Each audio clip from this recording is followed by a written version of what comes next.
Y lo decíamos, estamos en un año electoral con tensiones políticas, alianzas impensadas, vaivenes económicos y un poder ejecutivo que está utilizando aparentemente todas sus herramientas para marcar la agenda. Para hablar de estos temas estamos en contacto con la periodista y politóloga María O'Donnell, conductora de La Vuelta por Radio Continental. Bienvenida al programa, María.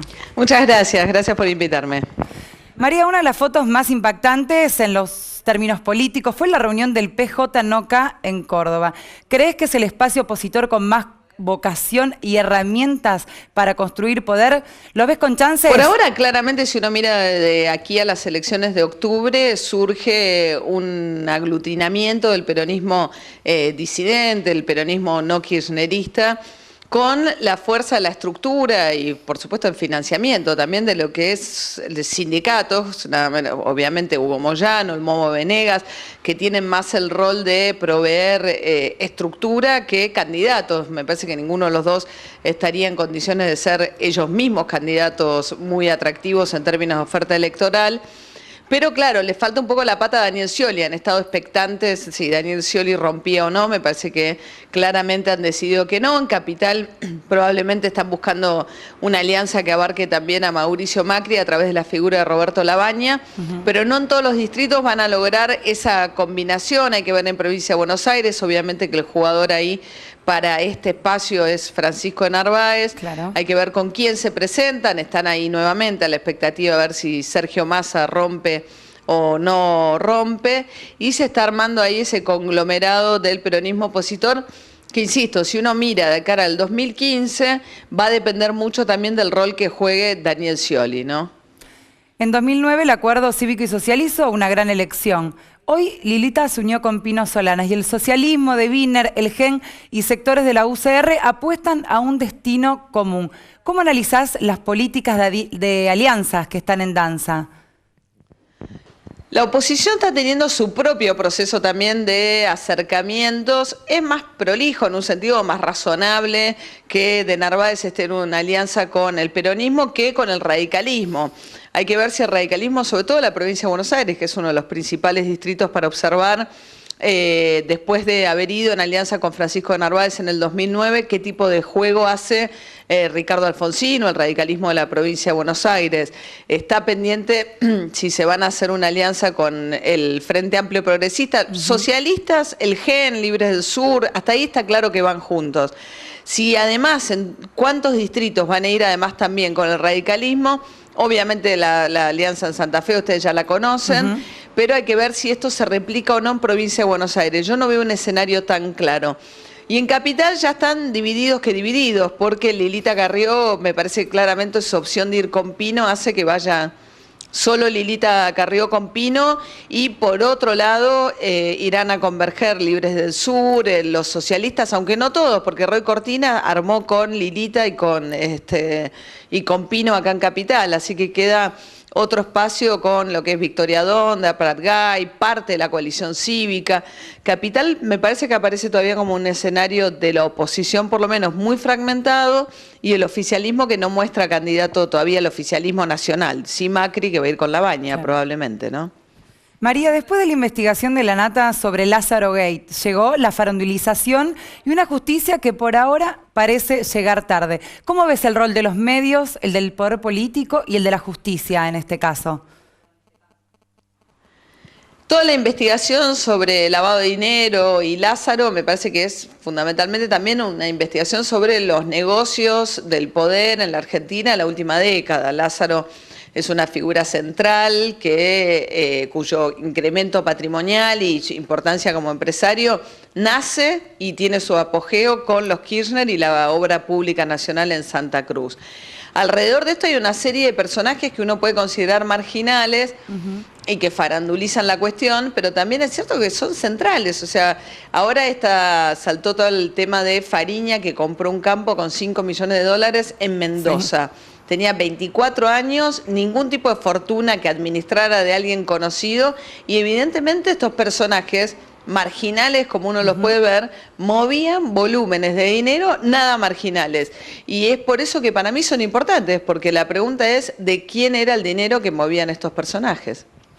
A ver, seguimos pensando en hechos políticos de gran peso. ¿Cómo analizás la forma en que la clase política reaccionó respecto al 18A? El oficialismo lo minimizó y sectores opositores parece que... Para mí el diferencial del 18 de abril respecto de las cacerolas anteriores es que apareció un tema que aglutinaba a esa masa de dirigentes, claramente gente opositora al gobierno, que es lo que lo definía, sobre todo a través de las cacerolas.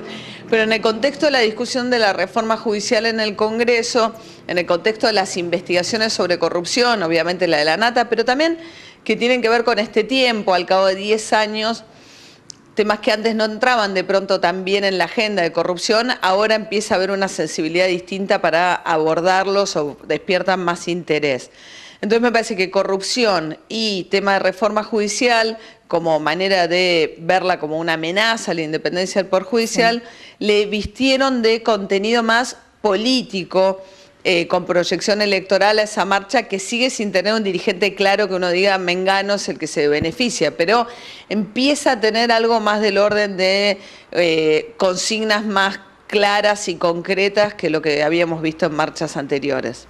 María, recordemos el papelón de Lorenzino. Unos días después, la presidenta bromeó sobre este tema y dijo, ¿vieron que no se quería ir? ¿El gobierno no toma nota de que no hablar de inflación es un problema grave? ¿Cuál es tu opinión? Todo el episodio de Lorenzino me parece que lo que expuso es el ridículo de tener una cifra del INDEC al que nadie le cree, que es una trampa, además de la cual supongo que el gobierno ya tampoco, si es que quisiera salir, no sabe cómo. Y más allá de si era tarde, si Lorenzino creía que una periodista griega no le podía hacer preguntas sobre inflación por la situación que atraviesan los griegos, ridículo, expone. Por un lado, que ya no están acostumbrados a las preguntas, tanto transitar por lugares tan cómodos, se han desacostumbrado a que alguien les pregunte y sobre todo a que repregunte. Y por otra parte, el tema de que me pareció muy revelador, más allá del me quiero ir, cuando Lorenzino dice... creo que es el 10,2 y en realidad se pone tenso porque no se acuerda la cifra. Y que un ministro de Economía no sepa la cifra de inflación o revela que la cifra es insignificante o realmente es un verdadero ignorante. Y uno, dada la credibilidad de las cifras del INDEC, en este caso puntual, uno tiende a creer que lo que le pasa a Lorenzino es que no le da ninguna importancia porque sabe que es un dibujo. Eso es lo que me parece bochornoso de todo el episodio y un poco lo que vino a exponer. María, hace unos días el gobernador de Chaco, Capitanich, expresó su interés de promover una ley de ética periodística, pero con control popular. ¿Cómo analizás este tipo de relación que tiene el kirchnerismo con los medios de comunicación? Bueno, el kirchnerismo con los medios en general ha tenido, por un lado, un severo problema con tratar a aquella prensa a la que no puede controlar o que no es propagadora de sus propias ideas. Pero lo novedoso también es que ha generado y ha hecho un esfuerzo y una inversión por parte del Estado, ¿no? Fundamentalmente enorme en generación de contenidos propios y de tener sus propias usinas.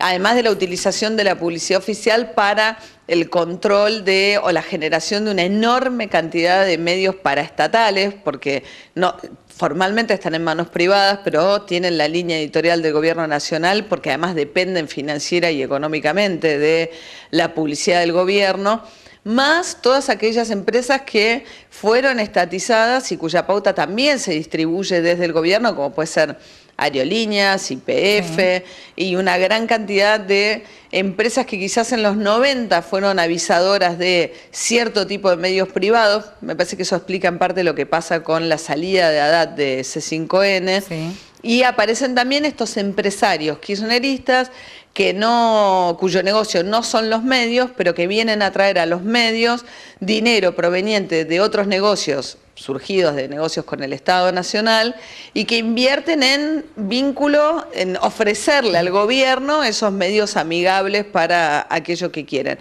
Después obviamente está todo el tema Clarín, la pelea con Clarín, el hecho de que Clarín abiertamente utilice los medios en función de la respuesta a esta pelea en defensa de sus negocios, pero sobre todo además, pues parte de la discusión de la ley de medios, que es quizás la menos visible, tiene que ver con la discusión por el sistema de cable, por cómo se reparte el negocio de cable, que es quizás el corazón del negocio del grupo Clarín. De manera tal que en este ambiente tan contaminado es muy difícil el ejercicio y la identificación y el sostenimiento incluso financiero del periodismo independiente. La última, sos autora de El Aparato, un libro que indaga sobre los caciques del conurbano y su poder político. ¿Cómo crees que van a jugar en estas elecciones? ¿A full con el oficialismo o van a poner algunas fichas en otros jugadores? ¿Qué opinás?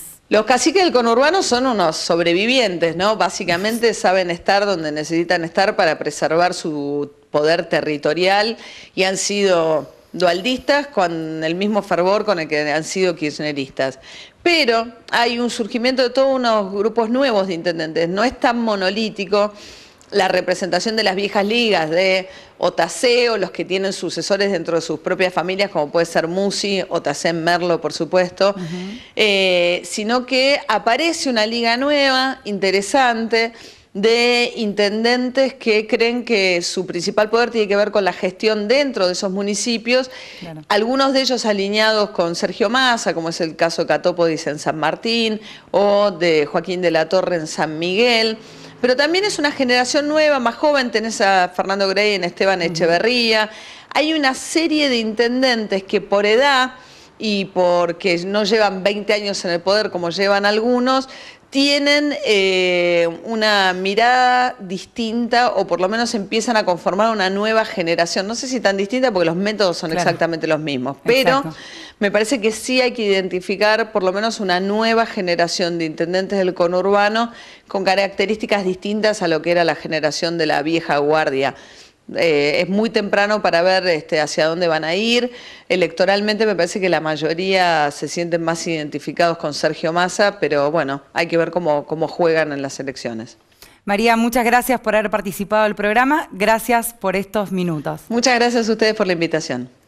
Y quédese porque enseguida, después de la pausa, analizamos las 10 decisiones políticas más trascendentes del gobierno kirchnerista, al menos para su autor, ¿no? Marcos Novaro. Enseguida, después de la pausa.